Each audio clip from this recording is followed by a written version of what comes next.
Hello, good morning mga kaigsuunan diha. Have a blessed morning to each one of us.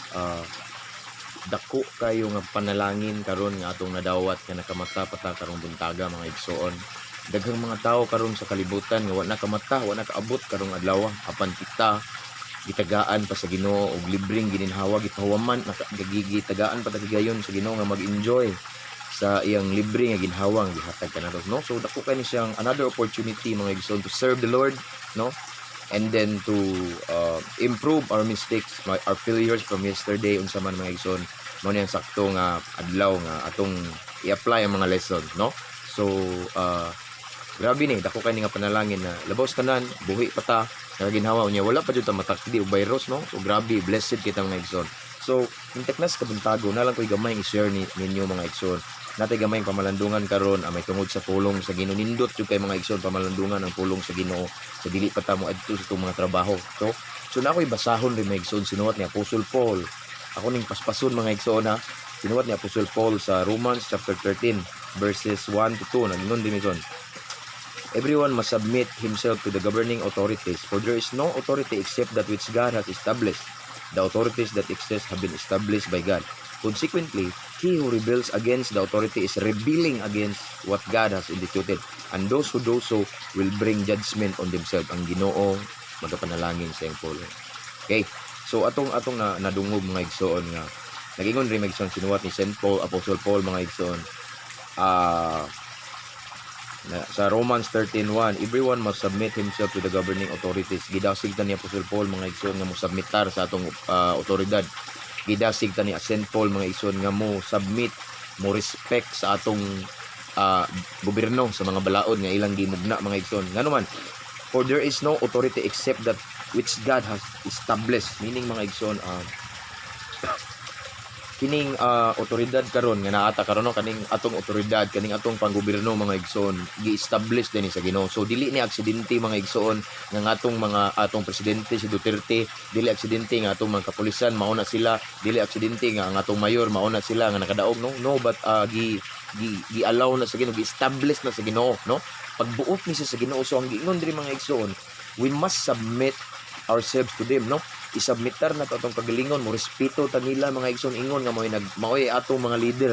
So meaning kung unsa ang ilang gimugna mga igsoon nga mga balaod, kung unsa ang ilang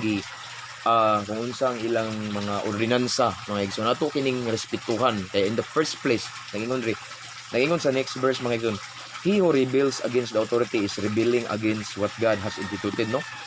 Nagingon rin mga igsoon nga kung morebildi ta sa atong gobyerno, ni rebeldi ta unas tanan sa Ginoo, no? Kay ako ning gi-share yung mga igsoon kay aron masabta na to ba nga nganong wala na tay gathering sa church, nganong gi-temporary close ang simbahan tungod kay dili bud pasabot nga nahadlok ta sa virus, dili bud pasabot nga nahadlok ta mamatay, no? Kay sa tinuod lang andam na ta matubang sa Ginoo. So dili bud pasabot nga nahadlok ta, but nahadlok lang ta sa Ginoo, mao na nituman ta sa balaod, no? So ako ni siyang gi-share pud mga kay na ako nakita nag-viral nga nakita ako mga the other days. Yesterday sad ug karong buntag nag-open ko sa akong Facebook after ko nag-pray mga igsoon ako nabantayan nga nay gi-share ba nga mao ni nay pastor nga gidakop, no? So mao na siya. So akong nabantayan mga yes wa man ta nakadlok, but first and foremost dapat mo respeto sa atong gobyerno, no? Mo respeto ta sa gobyerno na to kay kana nga gobyerno kani atong pambalaod gitukod gimugna ni sa Ginoo. Kung mo rebildi ta mo supak ta nila unas na ni supak ta sa Ginoo nga may nagtukod niini, no? Kita nga mga Kristohanon mga lagad sa Ginoo may una nga mutuman ining balaod kay kita ra bay nagdagda sa ngalan sa Ginoo, no? So dapat mahimo tang role model, good model sa tanang tao sa atong palibot, no?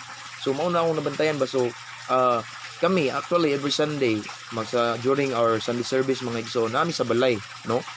Na po may mga silingan gamay ra pero gamay ra jud kay may mga igsoon ngano man among gipugnan ng uban ngadto sa ilang panimalay kay ngano man nami sa balay gamay ra man og space among gi-adjust ang kaugalingon ba sa space kay gusto mi mag 1 meter away, no? At the same time magmas pagyud kay gusto mi nga dili makalapas sa balaod.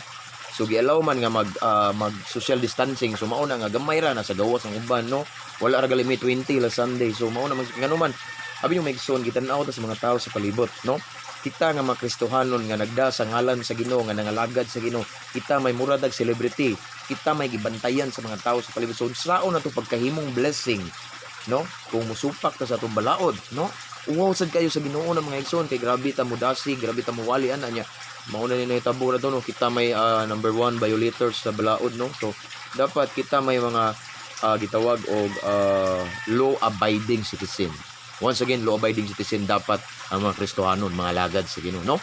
Kung tinuod tang nahigugma sa Ginoo, mo respeto, mutahod ta sa balaod, mo respeto ta nga mo respeto, mo submit ta sa iyang gitakda, gimugna nga awtoridad nga panggobyerno mga igsoon no. Mao na akong pagdasig mga igsoon atong hinumduman nga once again, wa ta nahadlok aning virus, wa ta nahadlok matakdan, wa tay pakialam, wa ta mo ampo mo gitag mga masakiton, but ning sunod lang ta, ning tahod ta, ni respeto ta sa balaod sa atong kalibutan kay mga numan kani ang atong panggobyerno, kaning atong mga awtoridad gimugna ni siya, gi-institute ni siya mga igsoon, gi-establish ni siya sa labawng makagagahom. So mutahod ug mo respeto sa kanila, amen no. So di ta mag-uol nga way simba, di ta masuko nila no. Although nanghinayang sa mga igsoon kay murag usay hawang kay lahi nga wala na ta sa usual place nga mag-gather together with our brothers and sisters, magdinasigay no. Nanghinayang siya, murag medyo hawang, but this is a challenge for us nga ari na sa balay mag-worship. Mo ni gingon ni Duterte nga build an altar in your house